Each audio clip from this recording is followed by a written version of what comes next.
A legacy business is really one that's founded on strong values, excellent customer service, and has a strong company culture. A legacy business is one that the owner can look back on one day with pride, knowing that he or she has created something greater than himself or herself.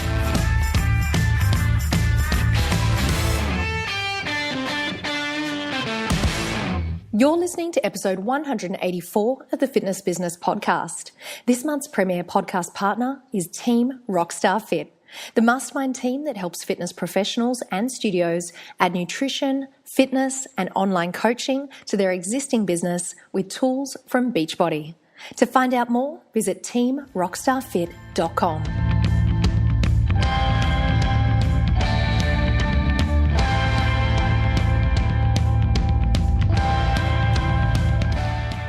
Hi everyone, thank you so much for joining me today.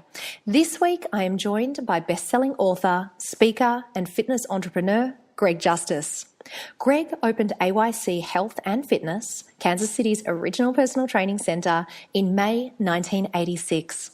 He's the co-founder and CEO of the National Corporate Fitness Institute and the co-founder of Scriptor Publishing Group. And on top of all of that, in 2017, Greg was inducted into the National Fitness Hall of Fame. With such a remarkable background in the industry, I asked Greg to chat to us today about how to build a legacy fitness business. But before we speak about that topic, I first wanted to hear more about the books that he has written. And not only is Greg a published author himself, but he's built a publishing company to help other fitness professionals launch their own book. I don't know about you, but this is something that really interests me, and I'm going to take a guess that there might be some of you out there that have a desire to one day write a book yourself. So that's where we're going to kick off today's conversation. Following that, Greg then steps us through the 6 stages of building a legacy business. Now, here's what I love about this. I suspect that you'll listen in and be able to relate to one of these stages, depending on where you are in your own personal journey. From starting your dream business to expanding to creating a lasting legacy, Greg explains every step of the journey. I love today's interview, and I want to say a special thank you to Greg for sharing such valuable information with us here today. It is almost time, but first I want to thank this month's premier podcast partner. Team Rockstar Fit is a mastermind team that helps fitness professionals and studios add nutrition, fitness, and online coaching to their existing fitness business with tools from Beachbody. Visit teamrockstarfit.com.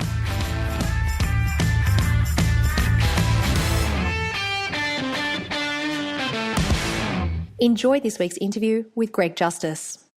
Greg, welcome. Thank you so much for coming onto the Fitness Business Podcast. Well, it is absolutely my pleasure. I look forward to this. Look, I know that we have so much ground to cover today because we're going to be talking about how to build a legacy fitness business. But before we get into that, I was hoping that you might be able to share with us a little bit about the books that you've published, because you are a published author. And not only that, I know you help other fitness professionals publish their works as well. So just give us a little bit of a background on the books that you have published. Well, sure. And thanks for mentioning that, because that's such an enjoyable part of what I do and what I'm able to do and share with the industry. And the book probably that I'm best known for is my signature book called Treadside Manor, Confessions of a Serial Personal Fitness Trainer.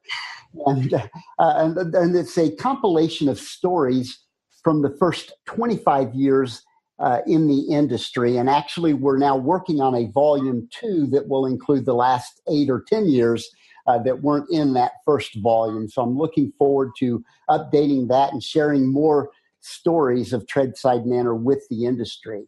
And I've done a series of books about mindset, about 5 different books on the mindset of weight loss, the mindset of athletic success, mindset of business, and mindfulness. And, anything we do to be successful, it all starts with the 6 inches between the ears.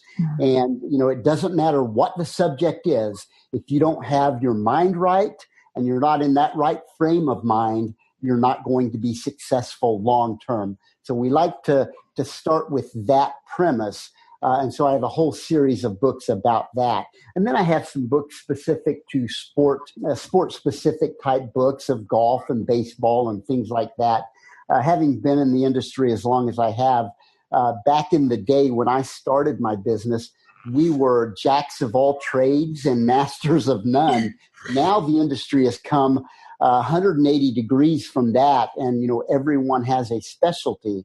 And so it just shows the evolution of our industry, much like doctors and lawyers. Those industries really started to specialize, and I love seeing our industry follow those professions. I love that, Greg. And look, just tell us briefly, because I know I am not the only one who has aspirations of publishing a book, and you have created a publishing company, Scriptor Publishing. Well, I co-founded that with Kelly Watson. She's in New York and I'm here in Kansas City. And of course, our mutual friend, Todd Durkin, is the one that really encouraged us to do that. And it's because he was looking at the industry and saw a void of people in the industry that wanted to be published. And many of them shared the same experience that both Todd and I experienced.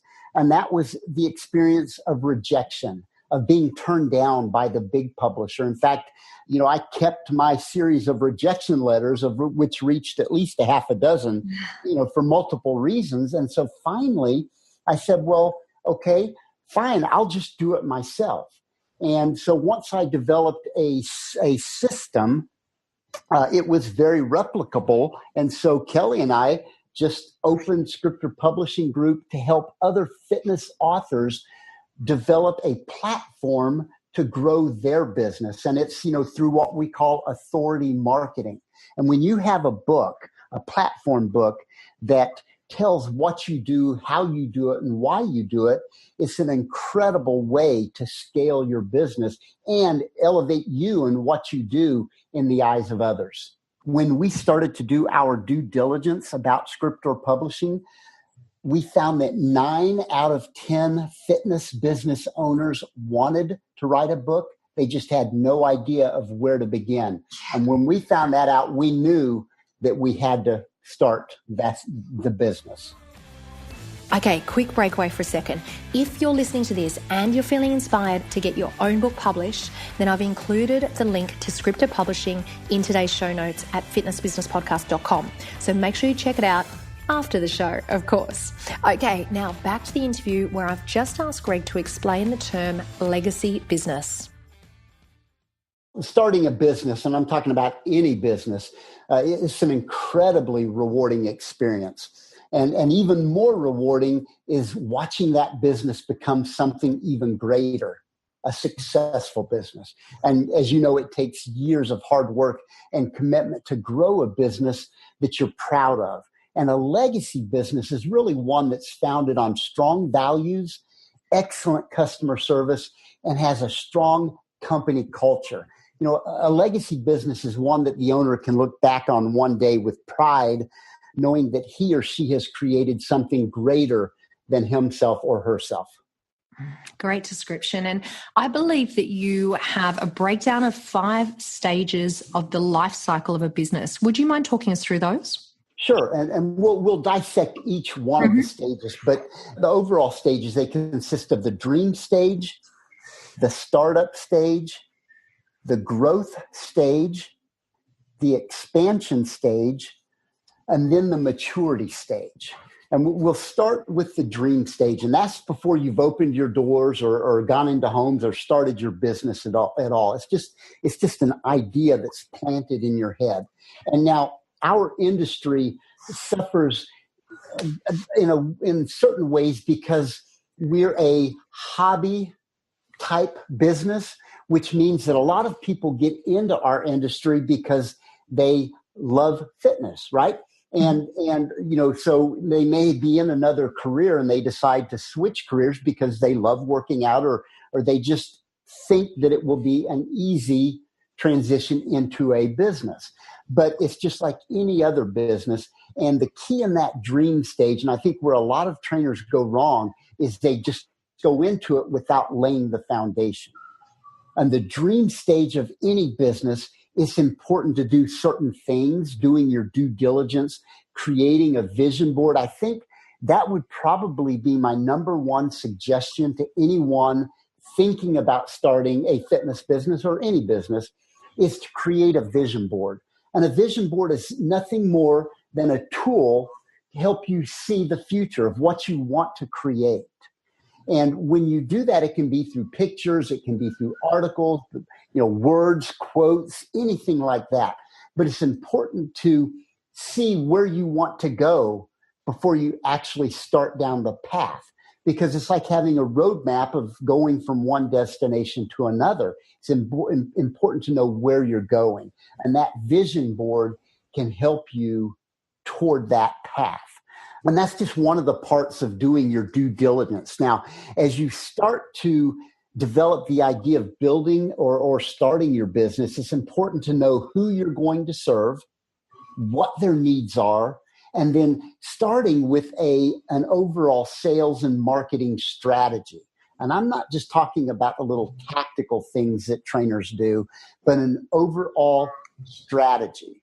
And I'll just give you an example of my business. When I started my business, I knew that, and I did all of these things. I step by step, I was very methodical. And this goes back to the early 1980s. So it was, when I started my business, it was before personal training was even an industry. So not only did I have to, worry about introducing a new business to a community, but it was an entirely new industry.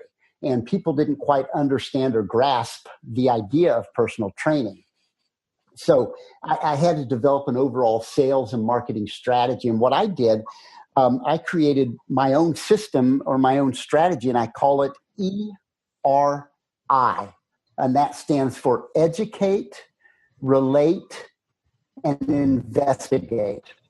And what it really is kind of a mishmash of three different strategies. Education-based marketing, if you know the book by Chet Holmes called The Ultimate Sales Machine, that's a great description of what education-based marketing is.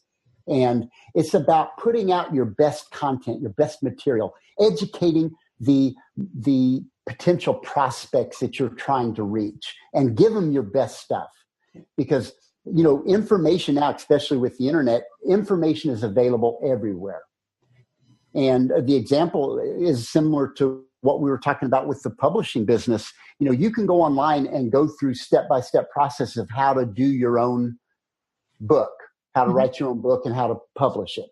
But the difference between that, having the information, and getting things done is the personal coaching. That's the biggest difference. So, I say put out your best material, educate people to the 10th degree. And then when they're ready to hire someone for that product or service, you become the logical choice to hire. So that's the first phase of my marketing strategy. The second phase is once they have signed up, that's when the real work begins. That's when we go into the relate part, the R. And that's building the relationship. That's what this industry is all about, is relationships. Personal training, fitness industry as a whole is about relationships. So once they're in your doors and they become clients, you've got to make them feel like the most important, special person in the world every time they come to your facility or you go to their home, whatever, type of business you have. The relationship is so critical to the long-term success, because I know a lot of trainers that are very good about getting people into their doors through marketing, but they don't do that next stage of keeping them in, so that it's a perpetual cycle of getting new people in. And I'm not discouraging you from getting new people in, but it's so much easier keeping the current people you have if you treat them like gold. And that the recurring revenue is what keeps your doors open. So think about the relationship part of it. And then that I is the investigate. Find out from your best clients why they came to you in the first place and why they keep coming to you. And you do that through surveys, right? And that's one of the simplest things to do that most fitness businesses don't do. The bottom line is when you ask your people why they came to you in the first place and why they keep coming to you, what they're doing is giving you a gold mine of information on how to continue a marketing strategy, because they're telling you exactly what brought them to you in the first place and why they keep coming to you. And then you just do more of that.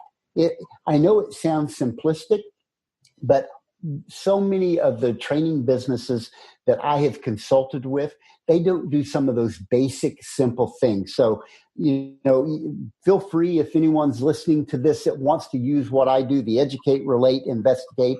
It's my overall strategy. And we do little tactical things under each of those categories differently. But the broad strategy is about educating them, building relationships with them, and then finding out why they came to us, why they come to us, and then we do more of that.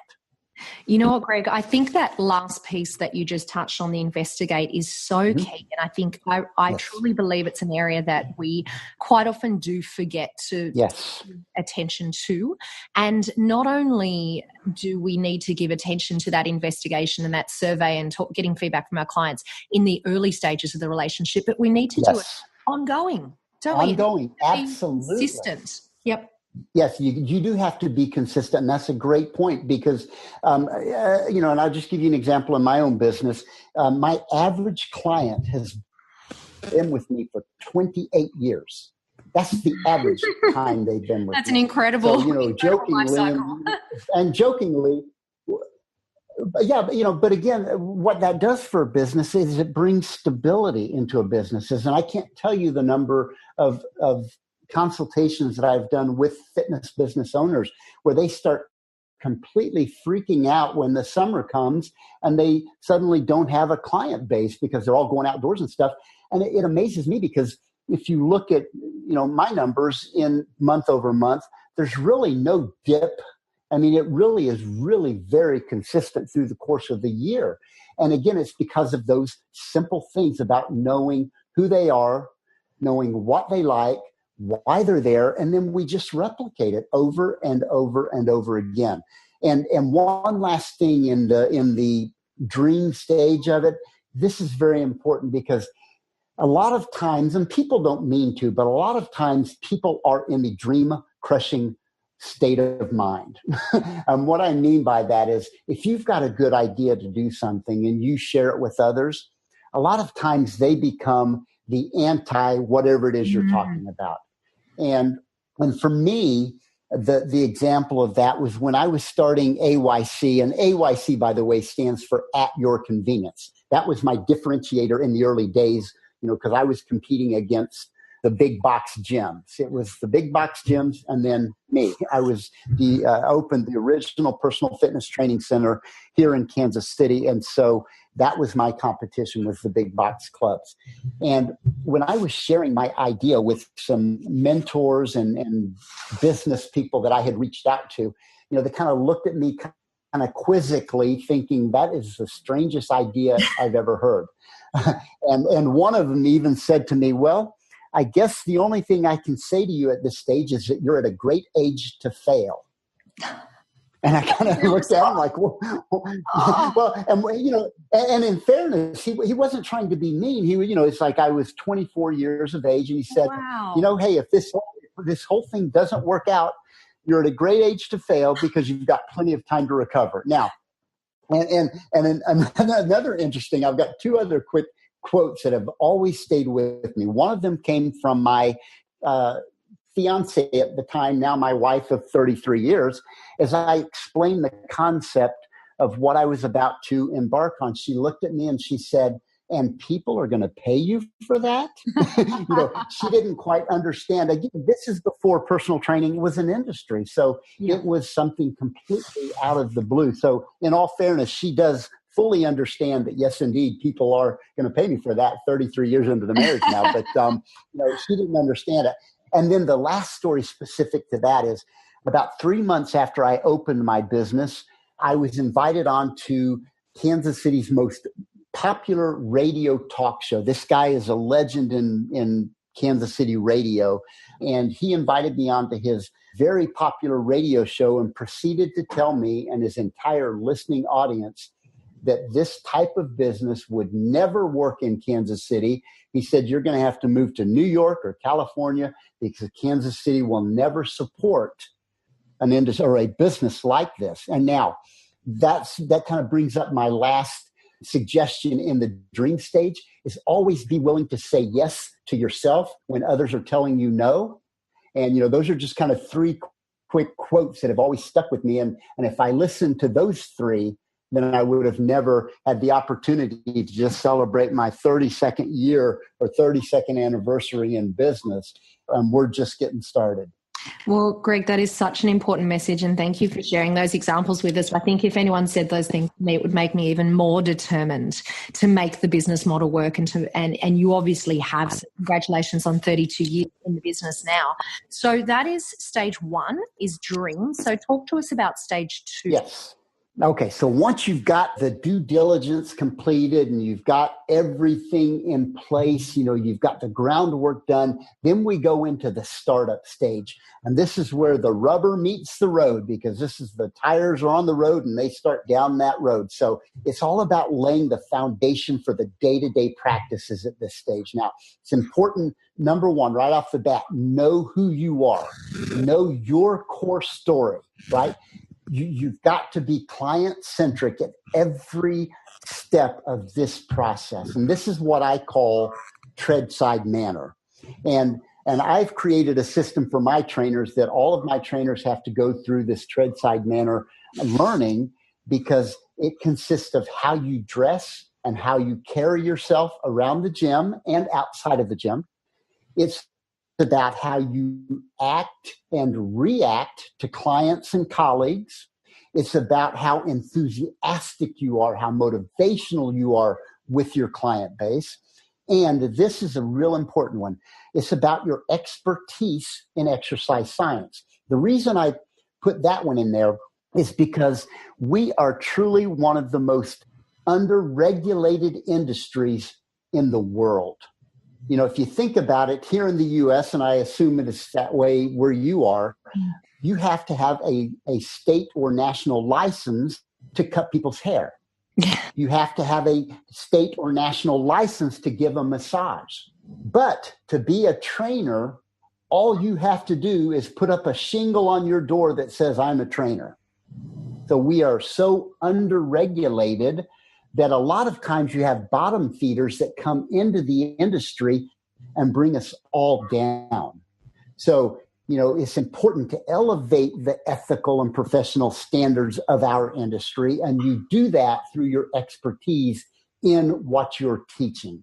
And that's exercise science. So that's truly, truly, those are important steps and stages of the startup stage, and I can't underline and bold and highlight that enough. Okay, so we've done stages 1 and 2. Take us into stage 3. Yes.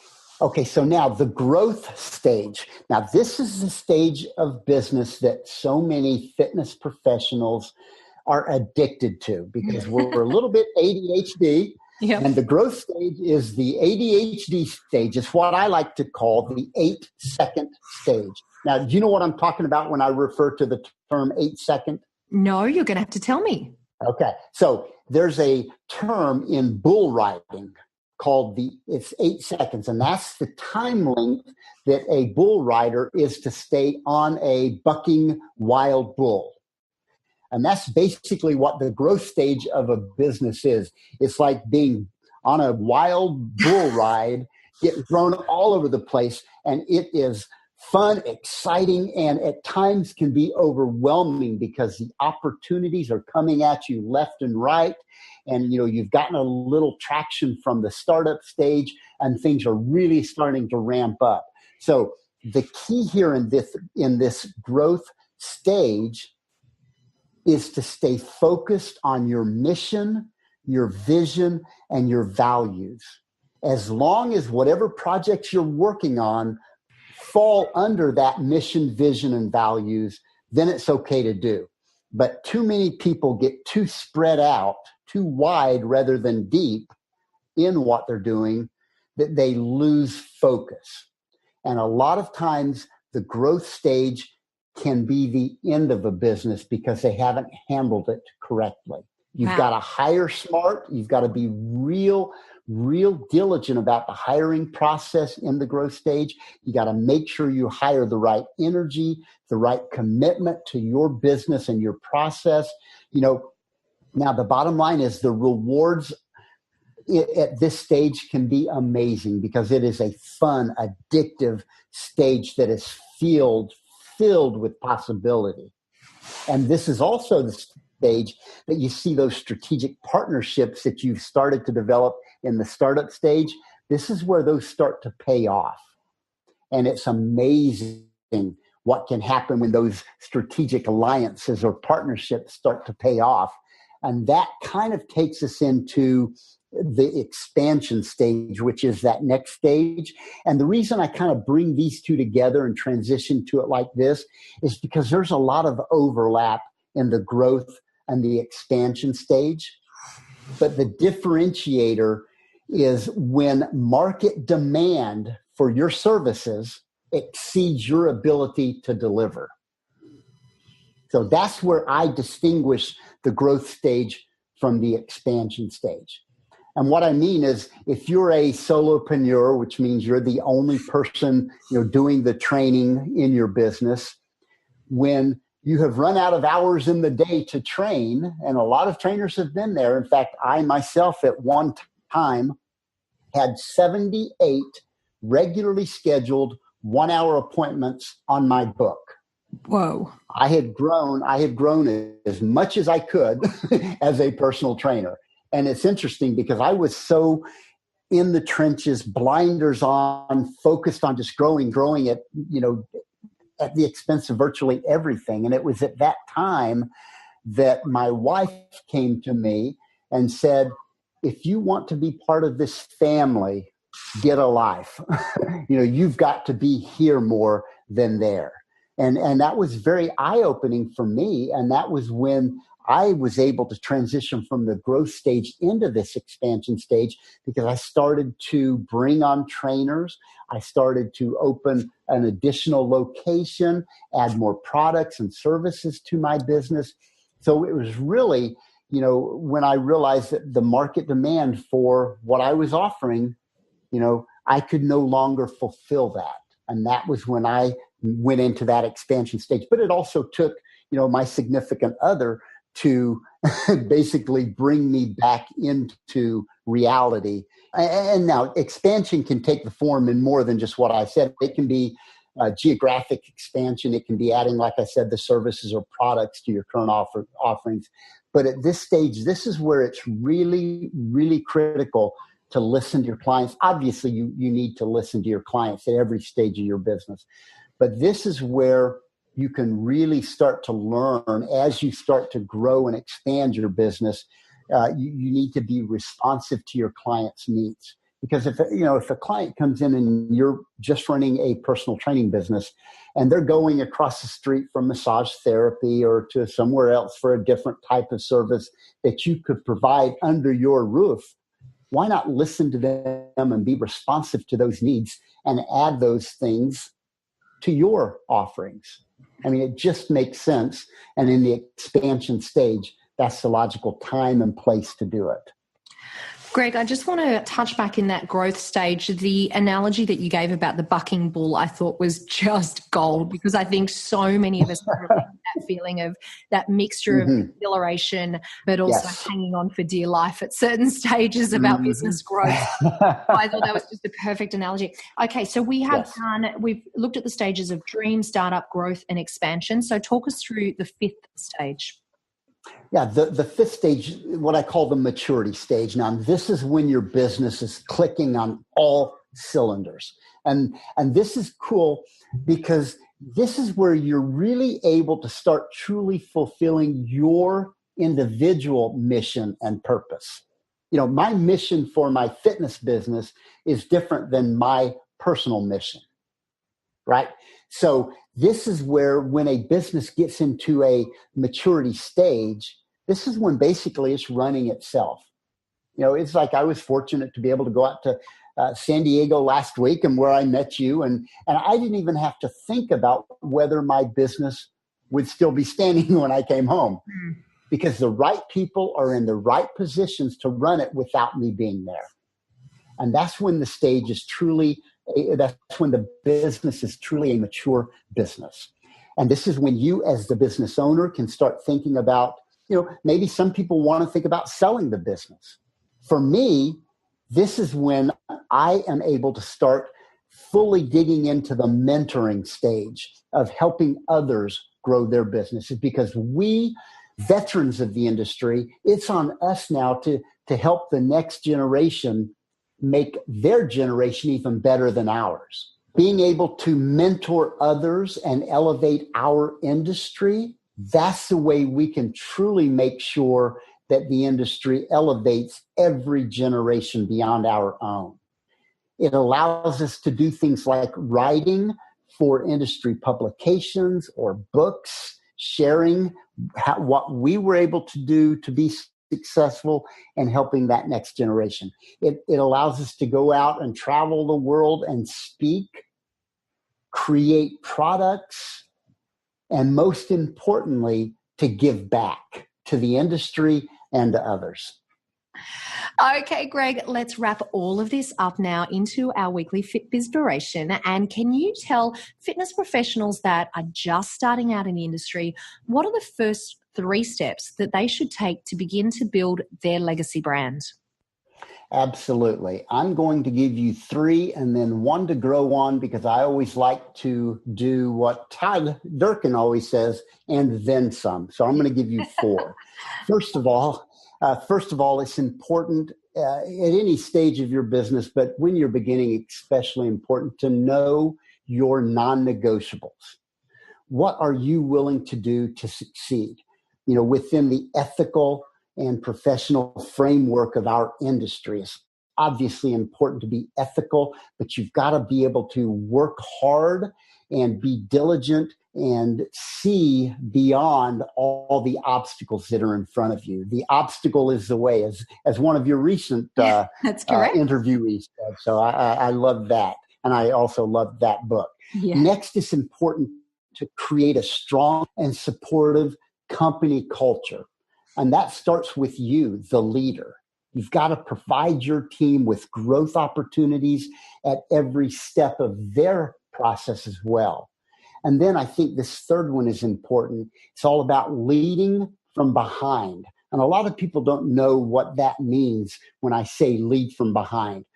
What I mean by that is to put your people, your trainers, your staff out in front of other people. Give them the opportunity to lead. And I'll give you a classic example of that is Todd Durkin, his mastermind group. What he does, he puts his people out there in front of others to lead. It's a great example of leading from behind. And then the last part is to find a mentor or mentors. That has been such an important process for me, my personal growth and development, and everyone in this industry should have at least 1 or up to 5 or more mentors at any given time throughout every stage of their business, because it will shorten that learning curve and help you grow exponentially. Oh, I couldn't agree more with all of that advice, Greg. Look, I feel so lucky to have been able to spend this time with you, because I love all of those 5 stages that we talked through. I love the concept of building and growing a legacy business and leaving a legacy. And I especially respect your philosophy and your outlook on the fitness business and your desire to give back and to help others. And that's something personally that's very, very important to me. And I want to thank you so much for sharing your time with all of the listeners of the Fitness Business Podcast. I'm sure that so many of us will take away so many valuable gems from what you shared with us today. So thank you so much. I'm going to put all of Greg's contact details in the show notes today, in addition to Scriptor Publishing details. So Greg, thank you so much for joining us on the Fitness Business Podcast. It was absolutely my honor and a pleasure to be with you today. MyZone is a wearable technology platform that leverages personal goal setting, gamification, and social platforms to motivate your members. To find out more, go to myzone.org.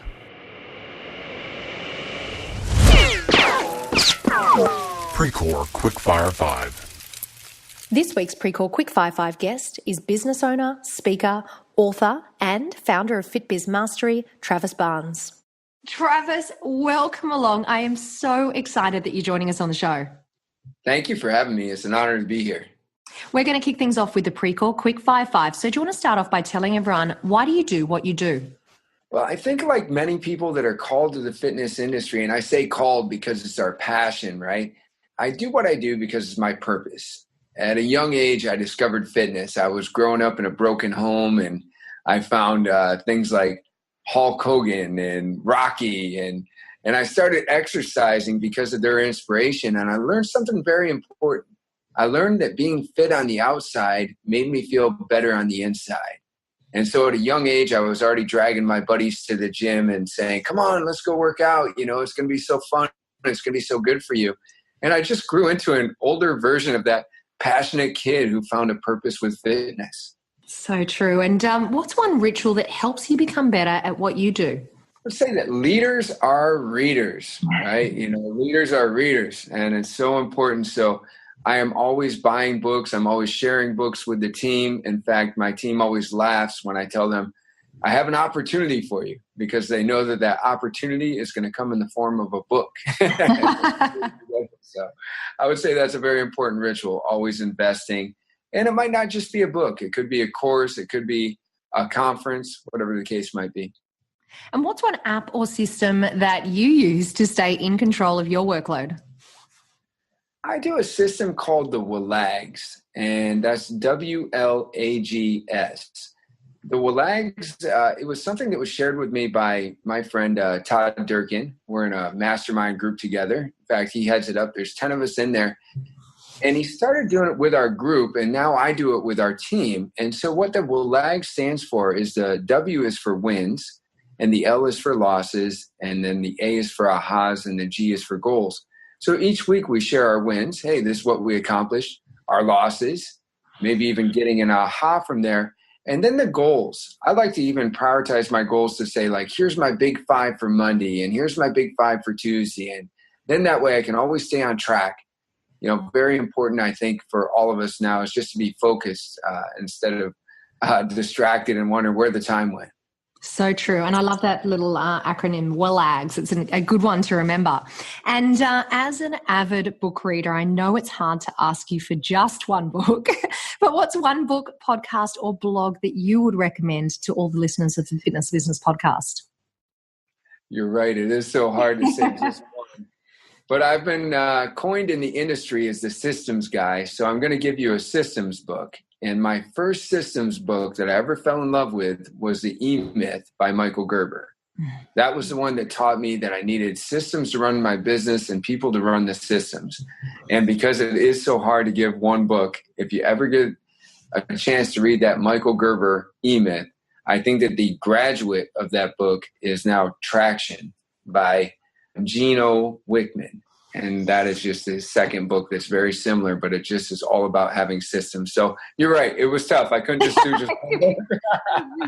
We tried really hard. And you know what? Both The E-Myth and Traction are two books that many of our fitness business leaders recommend. So thank you so much for sharing those. And if anyone hasn't read those, then of course I'll put the links in today's show notes. Now, you kind of touched on it briefly then being the systems guy. So tell everyone about the topic that we're going to be focusing on during your main interview. Yeah, I didn't realize it early on when I first started being so enthusiastic and passionate about systemizing my business, but turns out that that's a unique quality. So I have begun to share that with the fitness industry. I guess everybody doesn't go as crazy for systems as I do. In today's call, I like to share with everybody, every chance I get, that system is really an acronym that stands for Save Yourself Some Time, Energy, and Money. I heard it put the other day that it was save you some stress, energy, and money. And that's what it's all about, right? You have to put systems in your business that create the kind of time freedom and money freedom that we all went into business for ourselves to have. Unfortunately, though, many of us, we go into business for ourselves thinking that we're going to have this lucrative opportunity where we can have people working while maybe we're taking vacations. And instead, because we don't have any systems, it turns out that we have a job that is more arduous and more time consuming than ever. And we're just struggling to make profits. So systems are very important. And that's what I teach on a lot. They are so important, and I'm really, really grateful for you coming onto the show next week to share your kind of thoughts around systems and to help us out as business owners with that. So, Travis, thank you so much for joining us for the Pre-Call Quickfire 5. Thank you so much, Chantel. It was an honor to be here. Before we finish off today, a reminder that, of course, all the resources, the links and a transcript for today's show can be found at fitnessbusinesspodcast.com. Thank you to our foundation partner, Active Management. If there's a hole in your lead bucket, you'd fix it. Our founding partner, Active Management, will help you plug the hole in your online lead generating channel with a free download at fitnessbusinesspodcast.com/active. Thank you for joining me for another week of the show. I'll see you next week. And remember, what you leave behind is not what's engraved in stone monuments, but what is woven into the lives of others.